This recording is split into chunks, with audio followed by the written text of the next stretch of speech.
In this video, I'm going to go over what it takes to offset geometry inside of a CAD system. I have a line, an arc, conic, and a spline. If you offset a line, well, you get a line. If you offset a arc or a circle, you get a circle. And if you offset a spline, you get a spline.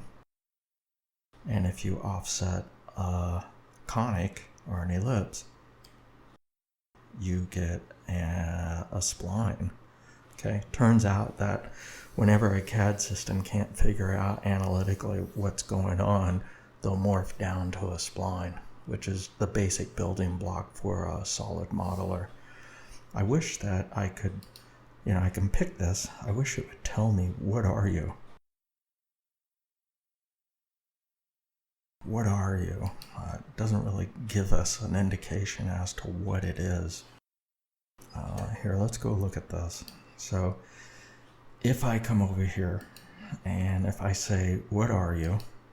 It'll say, hey, I'm a line. Okay, what are you? Hey, I'm a circle, right? Offset a circle, you get a circle. Offset a spline. This one's a little hard to pick. Zoom in. There we go. Offset a spline, you get a spline. Okay. Offset and an ellipse or a conic, and you end up with a spline. So understanding the primitive geometry types in a CAD system is kind of important to figure out. I do want to go over something that Neil Cook addressed, and it's a fundamental pattern inside of splines. It's one of the things that you have to do. So I do this so often I can do it in my sleep. So this is basically how the story goes. I'm going to create some construction lines. Let's create a spline from here to here. Okay. And now what I'm going to do is I'm going to mirror this spline down to the bottom side.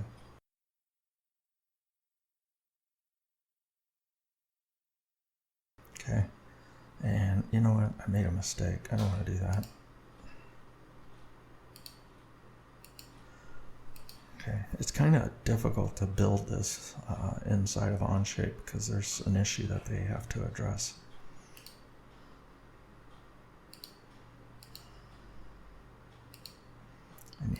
I really need to zoom in on this geometry. There we go.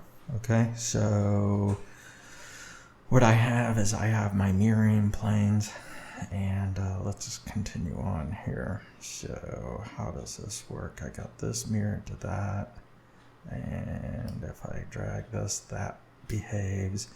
So I want to add symmetry to this is where the tough part comes in. I want to go this, and that. And of course it doesn't work. Why not? Yeah, see, this is the bug. This isn't what I wanted to do. Okay, so let's do this again. What are you? It must be a point. Let's get rid of him. So I'm now struggling. So let me see where my symmetry lies. So this to that works. It's this to that doesn't work, and the bug has to do with the symmetry plane. It has to be the opposite of what you're picking. So let's go through and do this again. I'm going to pick this, that, and I want this to mirror that, which will also mirror up to there. And there it is. Okay, that was easy to do. This should be a real easy process. I should be able to take this curve, mirror about there, take these two curves and mirror about that, but there's an issue, and I've written it up as a, I don't know, an enhancement or a bug. Okay. Now, to address what Neil was talking about is these handles. So often you'll take this and you'll make this assignment horizontal. You'll take this and you'll make this vertical. And now what I have is I've got something that's fairly manipulatable. Okay, and just to illustrate a point, let's go off and create a conic or an ellipse on top of that. So we'll go from here to there to there. And now I have a conic. But the nice thing about splines is that you get a little bit more flexibility out of it. And this is one of the reasons why I don't really use ellipses, is because I would prefer to use 4 mirrored splines, and it'll just give you a little bit more control. This is a second order curve, this is a third order curve, and you can very easily see what the differences are when you're creating geometry.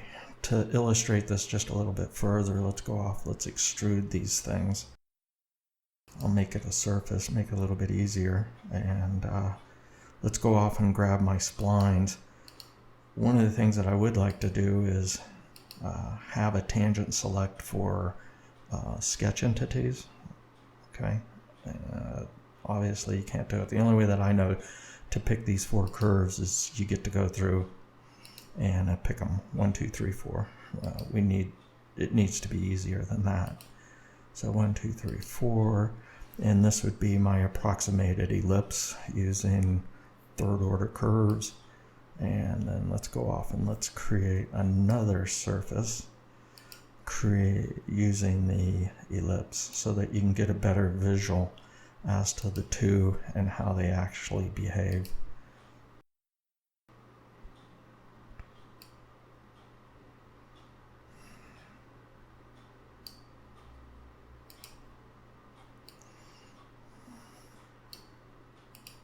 And then let's go and look at how they map up. Now, one of the things that you have to understand is that the visual is an artifact because of the tessellation factor.